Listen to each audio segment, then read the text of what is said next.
Stop for a second before you call your bank. If you look at your statement and see the same store charged you twice, here is the exact thing to check first before you make that call. Log into your account and look closely at both charges. If one of them still says pending and the other says posted or completed, that changes everything about what you are actually looking at. Let me show you why that one detail matters so much and exactly what to do depending on what you find. If you have ever felt that jolt of worry seeing the same amount charged twice on your statement, you are not alone, and that reaction makes complete sense. Seeing what looks like your own money taken without explanation feels personal, even when it almost never is. But before that worry turns into a stressful phone call, there is one simple check that tells you almost everything you need to know, and it takes less than a minute. Here is what is actually happening behind the scenes with card payments that most people never learn.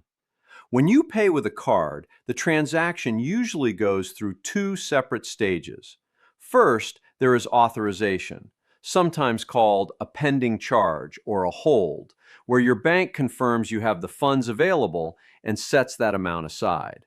Second, there is settlement, sometimes called posting, which is when the store actually collects the payment, usually within 1 to 3 business days after your purchase.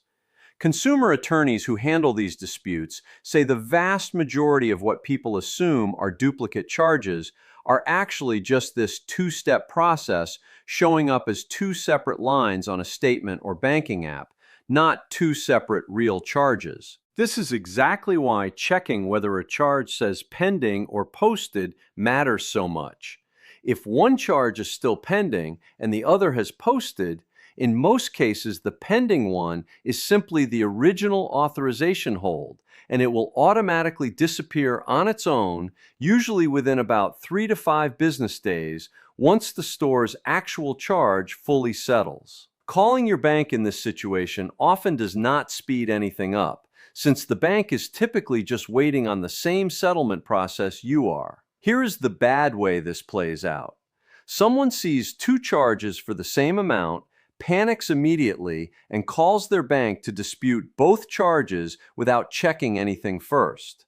The bank opens an investigation, sometimes temporarily restricting the card while it looks into it, and days later the customer discovers the second charge would have simply disappeared on its own, and now there is a paperwork process to clean up that never needed to start in the first place. Here is the good way. Someone sees two charges for the same amount, takes a breath, and checks the status of both. They notice one says pending and one says posted or completed.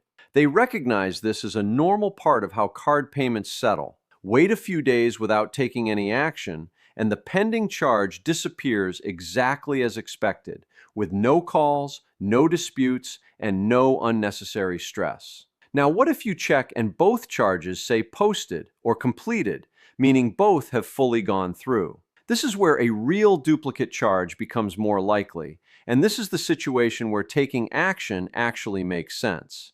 Even here, though, attorneys who handle these disputes recommend a specific first step before calling your bank, and it is one most people skip entirely. Before contacting your bank, contact the store first.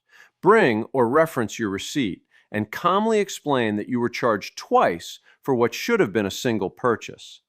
Many duplicate charges at this stage happen because of a simple point-of-sale error, a cashier accidentally processing a payment twice, or a system glitch during checkout. And stores can often reverse this directly and immediately once they see the receipt and confirm it in their own system. This step alone resolves a large share of genuine duplicate charges within minutes, without ever needing to involve your bank at all. If the store confirms the duplicate and reverses it, ask for a confirmation number or a copy of the reversal in writing, even something as simple as an email confirmation or a printed receipt. This detail matters because refunds and reversals can sometimes take several business days to actually appear back in your account, even after the store confirms them. And having that confirmation protects you if you need to follow up later. If the store cannot find any record of a duplicate charge on their end, or if you are unable to reach anyone at the store who can help, That is when contacting your bank makes sense. When you do call, you do not need a complicated explanation. Simply state that you were charged twice for a single purchase at a specific store on a specific date and provide the approximate amount.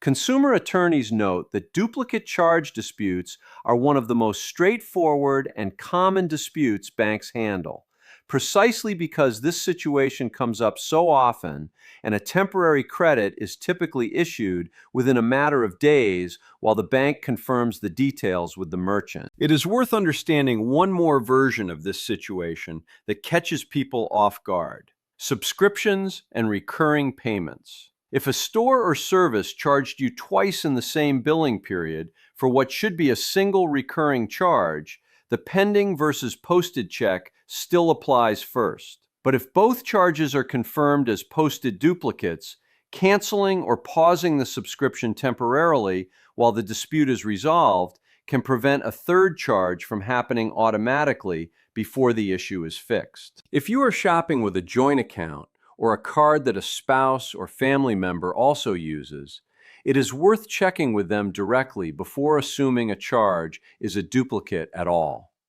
Attorneys who handle these disputes say a meaningful share of what looks like a double charge is actually two separate legitimate purchases made around the same time by two different people using the same account, which the pending versus posted check will not resolve on its own, but a quick conversation usually will. If you are watching this from Europe, the same basic two-step process, authorization followed by settlement, works very similarly across most European banking systems as well, even though the specific terminology can vary slightly from bank to bank and country to country. The same first step applies no matter where you bank. Check whether both charges have fully settled before assuming you are looking at a genuine duplicate. It is also worth saying plainly that this habit becomes second nature quickly. The first time you check your account for pending versus posted status, it might take you a minute or two to find where that information is shown in your particular banking app. After doing it once, most people find it takes only a few seconds every time after that, and it becomes an automatic first step rather than something you have to think through from scratch each time a charge looks unfamiliar. It is worth briefly understanding why banks and stores set up payments this way in the first place, since it explains why this two-step process exists at all rather than feeling like an unnecessary complication. The temporary hold protects the store, confirming your funds are available before they commit to providing goods or services, while the delay before full settlement gives both the bank and the store time to finalize the exact amount, especially in situations like restaurants where a tip is added after the initial hold, or gas stations where the final amount is not known until you finish fueling. Understanding that this delay serves a real purpose rather than being a glitch or an oversight makes the pending charge on your statement feel far less alarming when you see it. There is also a specific reason this confusion has become more common in recent years, worth knowing simply so the moment feels less surprising. As more banking apps show transactions in close to real time, people now see pending charges appear almost instantly, often before they have even left the store. A few years ago, many people would not see a charge on their statement until it had already fully settled, so this two-step process was largely invisible. Now that pending charges show up right away, more people are seeing this normal process happen in real time for the first time and mistaking a completely routine step for a mistake. Think about how many card transactions the average household makes in a typical month.